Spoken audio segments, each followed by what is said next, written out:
Welcome to a new edition of the Neon Jazz interview series with veteran bandleader and tenor saxophonist Eric Wyatt. We reached out to him about his latest impressive 2019 CD called The Golden Rule for Sonny. So through his 6 recordings as a bandleader, he has been performing unspoken tributes to Sonny Rollins. He has said that he will never forget the impact that Sonny, who often played with Eric's father, had on him growing up. This Wailing City sound recording is magical and a perfect homage to the great Sonny Rollins. So he was born and raised in Brooklyn and introduced to the sax by his father, Charles, who played tenor and hung out with many of the jazz icons of the day, like Charlie Parker, Gary Bartz, Wilber Ware, Thelonious Monk, Dizzy Gillespie, Sonny Rollins, and so many others. He opened up about his beginnings, the legends, and so much more. He's had a great life in jazz, so get to know him and dig this interview, my friends. Eric, thank you for taking a minute out for Neon Jazz. It's an honor to speak with you, sir. Well, it's an honor to be on Neon Jazz, sir. I mean, you guys, without you guys, nobody gets to hear what the hell we're doing.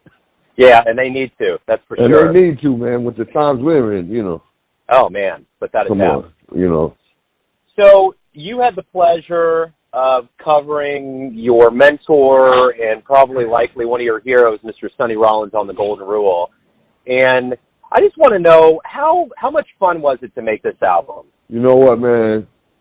In life, in any life, an athlete, professional, you couldn't dream of having a life that I was just blessed from my dad and his relationship with the men in his life. Now, just imagine this now. I'm going to ask you a question. How many men that were your father's friends have you had a relationship for most of your life from your age of 10 to where you are now as a man? Do you have relationships with your father's or your parents' friends? No. Right. This always puzzled me. My dad, I met Sonny Rollins when I was about 5 or 6 years old because he used to come to my father's house. He used to come to our house when we were kids. And then my dad, played saxophone. My dad was obviously good friends with this guy. My whole family, we related to Sonny as an uncle because my father had no brothers and sisters. My mother had 5 sisters or 6, I think 6 sisters and 4 brothers. So we always had my mother's, family come visit and sit around. And the only guys that my father ever had come to the home was Sonny Rollins, Wilber Ware, I believe Gary Bartz maybe because I went away at one point and left for college. But I heard when I was away, I heard that Gary Bartz and my dad were talking. Now, I knew these guys as musicians. So, this record has a lot of more meaning to me than just hearing Sonny play on a record or his album with Train. So as I just bring you there to say, all through my life, I used to see Sonny because my dad would go to see his concerts. And then he used to drive in 1972, he drove Larry Ridley, Albert Daly to a concert in Storrs, Connecticut. And that's when I had saw him a few times as a kid. Now I see what his profession was. I didn't know he was a saxophone player when he came to our house and we were kids. Now I see, this is the guy that was coming to the house. Oh, really? Oh, he has a show. Okay, so I put all these things together, and that was the beginning of my musical desire to actually play music, but it also taught me about jazz music because it was a jazz concert. As I got older, and then my dad got sick, I remember my mother saying she wanted to reach out to Sonny, because he was always around. We'd always had, contact with him. So I don't know how this happened because at that point in my life, I didn't really have contact with him. But my dad was always, taking us. She called him up, and then he started showing up at the hospital. I will never forget one thing he said to me when my dad was sick. We were laying looking at him. I knew my dad was going to die. I know your parents, people in your life you're close to. I'm looking at my dad in the hospital bed. He can't move his arms. He can't talk. He's got a tube in his mouth. And I knew my dad in a lot of situations. He was a big guy. He was like 6'5", maybe 275 pounds. He's like a football player kind of looking guy. But here he was laying, and he couldn't do anything. And I remember Sonny saying to me, your dad is a strong guy. He's going to overcome this. He's going to overcome this. That's probably the one time in my entire life that I didn't believe I didn't believe what Sonny said to me. And I'm just saying that because I said, Sonny, I love you, man, but he's going home, man. He unfortunately he did pass. But, you know, I'm saying all this because as now I see Sonny that he can't play. And he has great music, as you know. He's one of I don't know who can you compare him to? I mean, I had recently in my past year of my career, I got to go to places I had never been. First time, I went to Italy in January. I went to Russia in September 2018. I went to Australia in 2017. And I played Sonny Rollins' music because I was part of this bridge project that this gentleman named Jeff Caltabiano started to try to rename the Williamsburg Bridge the Sonny Rollins Bridge. So all this Sonny Rollins energy started coming into my life, and I started playing his music in these venues, and man, the response was just amazing. There's a video on my channel, the official Eric Wyatt channel, where you can see I played in Malaysia. I played a tune called Best Wishes, and I literally had the audience clapping like they were in church on Sunday morning, man. So his music had an effect. In Italy, I played Don't Stop the Carnival. These people are dancing in restaurants at 2 o'clock in the afternoon, the calypso, man, and it was like his music had such a profound effect on the world that I realized, I said, you know, I gotta do this project, and I gotta get the guys that were connected to him. I've had a great relationship with Clifton Anderson. Me and Russell Malone talk on the phone for hours, Willie Jones. So it was a combination of all of these things in my life connected to Sonny and trying to honor him because he can't play anymore. Born and raised in Brooklyn, give me an idea of, you know, was it kind of a foregone conclusion that you were going to get into music? How did all of that happen? See, that's where the rubber meets the road. No, it wasn't a foregone conclusion. I was an athlete, man. And where I grew up, I'll just name the people that were from my neighborhood. If you know anything about sports, Mike Tyson, Vinnie Johnson, professional player with Detroit, and Isaiah, the Bad Boys, one of the original Bad Boys. World Be Free, you know, Golden State Warrior. Robert Fly Williams, Eddie Gregory, Mustafa Muhammad, Riddick Bowe. I could go on and on. World Be Free. Basically, I grew up in an area where athletes were very prevalent, and I played a lot of sports because I saw that was the way to possibly get out of the neighborhood, get out of the projects. Because I grew up in a project that was very brutal. A lot of gangs, like they got this, you know, the stuff now that these Bloods and Crips. We had the Jolly Stompers, the Unknown Riders. We had a bunch of bad guys, man. So sports was the way to kind of make them look up to you. So I played a lot of basketball. I got a partial scholarship to a junior college in Waco, Texas, which is ironic because Roy Hargrove was actually born in Waco, Texas.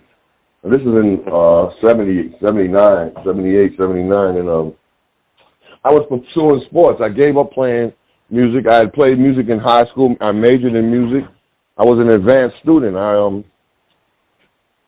knew I had a talent for music because when I was in 7th, 8th grade, they used to call me Charlie Parker Wyatt in the band because the music teacher would hear me warming up. You take a bunch of 7th, 8th graders with saxophones and trumpets, and you can imagine how they would sound warming up. Well, here I am in the corner playing Now's the Time, ba-da-ba-dee-da, ba-da-ba-dee-da, or Ornithology, ba-da-ba-doo-ba-dee-da, and he's looking at this kid like, where did you learn all this stuff? So I told him my dad played, and I knew Charlie Parker's music and Coltrane, so I was always like first alto in all the bands, but when I got to my junior year, I was an advanced student to where I didn't have to go to class. I had like 3 classes, and then I had a job that I would literally stay at school till 3 o'clock and then go to work and come home at 9 at night because I had a job. It didn't make sense to go home. Like I went to class like from 9 to 11:30, and I was done for the day my senior year. So I spent a lot of time in the gym playing ball, and I got a scholarship. I go to play in Waco, Texas with a good friend of mine. And my first year, I hurt my knee trying to dunk. I wasn't a dunker. I had a decent jump shot, I'm just saying, for me, I guess.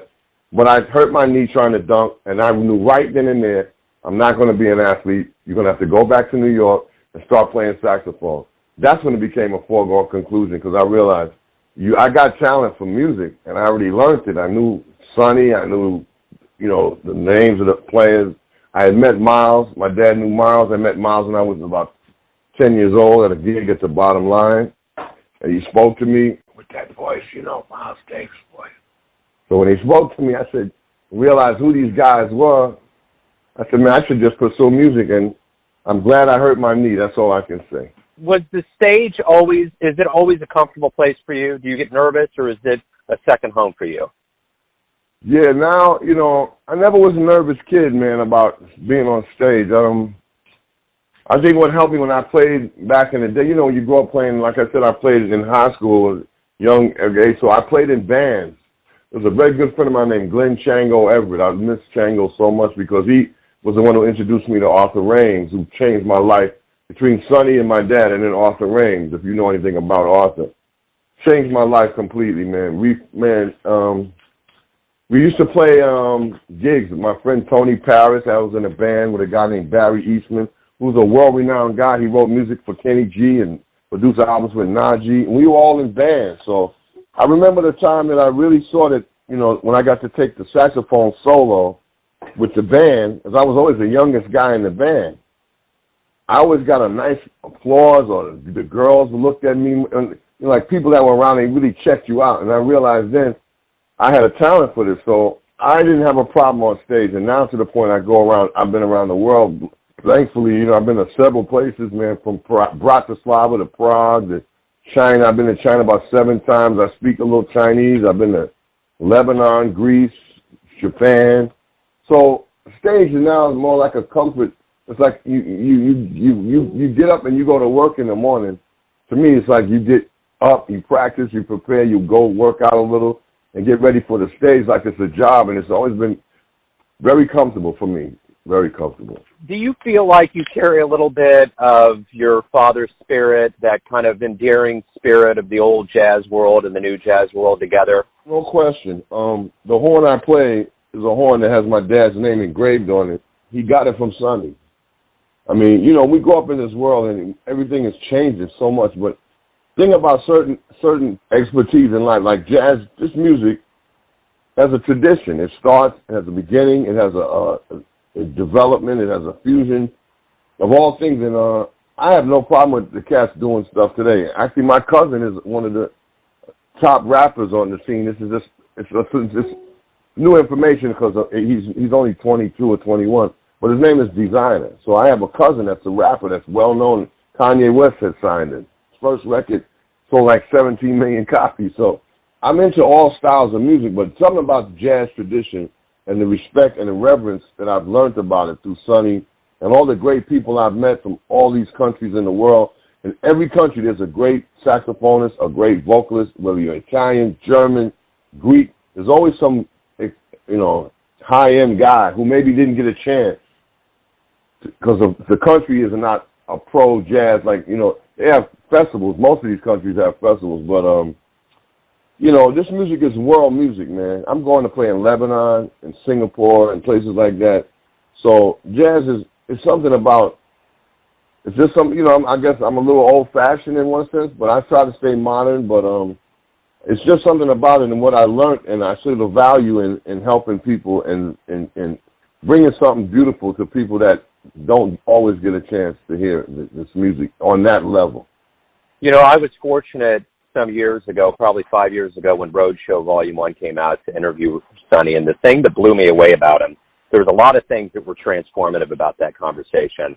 But the one thing that blew me away when I got off the phone was how humble and grounded, and how that, like, for someone of his stature, to have the humility that he had. And I find that with you, I find that with all of these cats that I talk to in the jazz world. What is it about the world of jazz that has made these musicians with such prodigious talent to feel so grounded and just to be a servant of the music?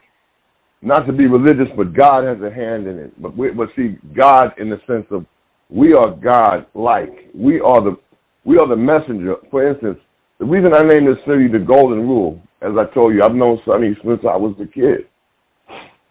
And I've talked to him about a lot of stuff in my life. My dad, Clifford Brown, Miles, Max, Bird. But the one thing he emphasized to me over any chord change, over any melody, is to treat people nice. Live by the Golden Rule. Do unto others as you would like them done unto you. And I think the struggle when you learn to really play this music on a high level, something happens to you. And I'm going to just say this brief if I can. You know, when I started understanding what he meant, like I live next door to somebody that's 80 years old, and her husband's 82. And then when they come take the garbage, they always take the garbage, dump it, and then they put the thing, you know, back on the street. They don't put it back inside your gate. And I slowly started realizing when I would put my garbage bucket back, just something simple. I started doing it for the lady every day. I get on the train, I see a woman that's pregnant. It's not that crowded, but she's standing. I offer my seat. I see people homeless laying around. Some people could work, but then you see somebody that you see, this person can't go work. I give them $5, not $1. I'd make them say, you want something to eat, sir? Or miss? And I'm going to tell you something, man. That changed my plan. I don't know if people can really relate to this, but I'm telling you now, this record came from that effort of me trying to be nicer to people, thinking about what Sonny taught me, because he's a very humble guy, and he's been blessed, and he knows it, but he's had hardships too.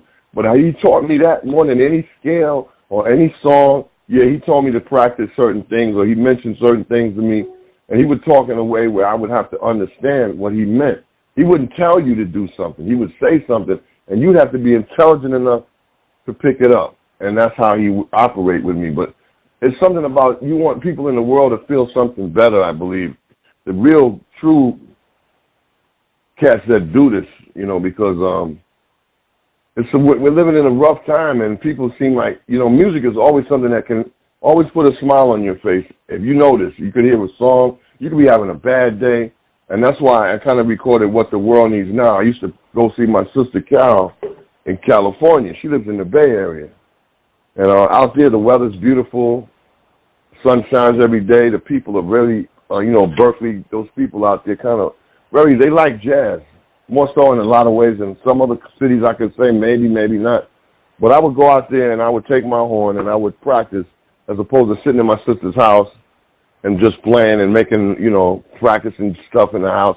I go play out there and I would see these people's faces as I would play that melody, and I would see just the happiness and their smile in their face and say, thank you, that's a beautiful song, man. You made my day. Or just, you know, it's something about that. When you get that from people of every nationality now, not just one race, the human race, it makes you feel like I got to do this, man. I got to. This maybe is why I'm here, because it makes if you can make somebody else happy, that makes your day go better. That's how it's helped me, you know. I'm just saying, playing this music and making people feel happy seems like something that you get some kind of return on. If you're sincere about it. I don't know what everybody's mindset is when they're performing, but I'm trying to make somebody feel happy. That's what I can say. You probably already answered this in a variety of ways, but I guess I just want to ask outright, why do you love this music that we call jazz? Oh, man, well, I could say I see how people feel when you play it at the highest levels. As you know, you play there's so much records. I mean, you could just, if you didn't have to stop playing records, you could just sit here. I mean, it puts a feeling in your mind and your body that is second to nothing. There's nothing wrong with a hip-hop guy, and he says a great lyric, and guys like, oh, but it's something, I don't think that equates to this level of somebody improvising over a melody that you're familiar with, and you hear something totally new and different, and it gets inside of you where you have to say, wow, that was beautiful, wow. And you actually want to hear that song every other day, or when you're in your reflective states, you want to hear something to give you an uplift. This jazz, this music, which has this label jazz that guys are always trying to hammer at, it just has something in it that's, I can't say from another world, but there's something special about it, man. You know, it's just, I think everybody that's a fan, and it's every culture and every country has fans, because as I said, all over the world. It's just something that it does to you mentally, and man, I feel spiritually, because definitely with Coltrane, when he started recording the songs like Dear Lord and all of that, it's just something about it, man. It's hard to describe in words. Because you get it it's like you feel it, though. When you hear it and you know, you get it, you know. Amen. Yep, I agree.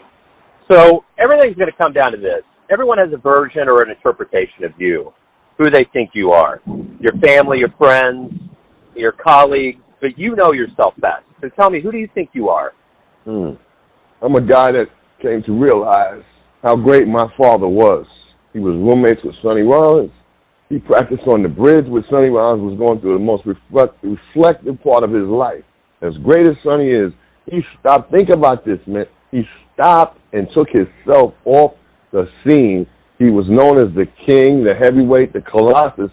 What man takes this? It's like Michael Jordan retiring after winning 3 championships. It's like, so when I started really spinning this around in my head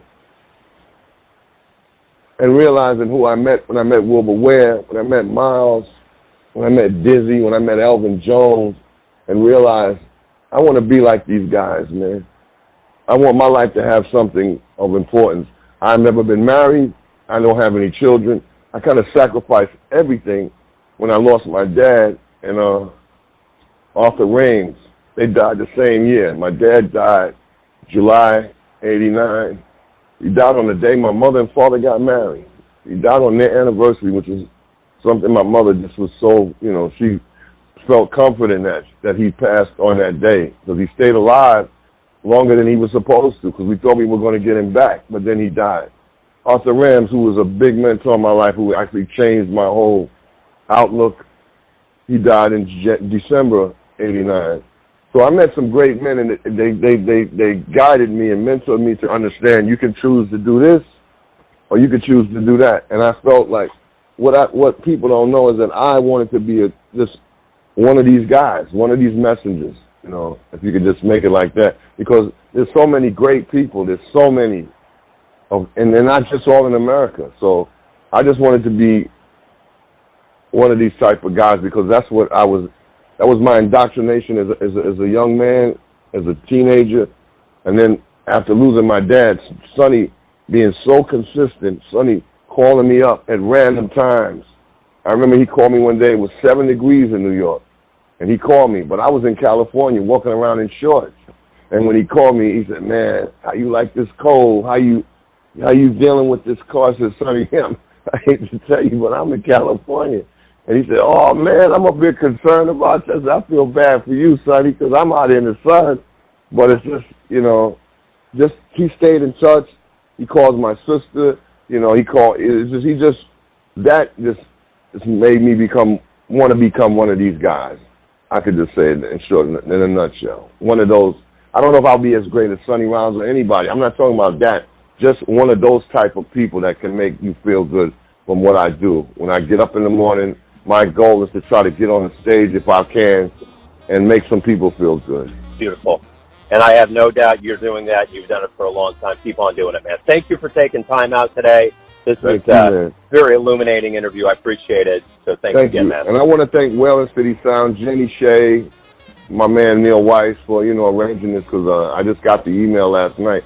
I said, okay, the ball is on the court now. Thanks for listening and tuning in to another Neon Jazz interview, where we give you a bit of insight into the finest cats in New York, Kansas City, and spots all over the world, giving fans all that jazz. And thanks to Eric for his time, music, and stories. If you want to hear more interviews, go to Famous Interviews with Joe Domino on the iTunes Store. Visit Neon Jazz at youtube.com. And for everything Neon Jazz, go to the neonjazz.blogspot.com. Until next time, enjoy the jazz, my friends.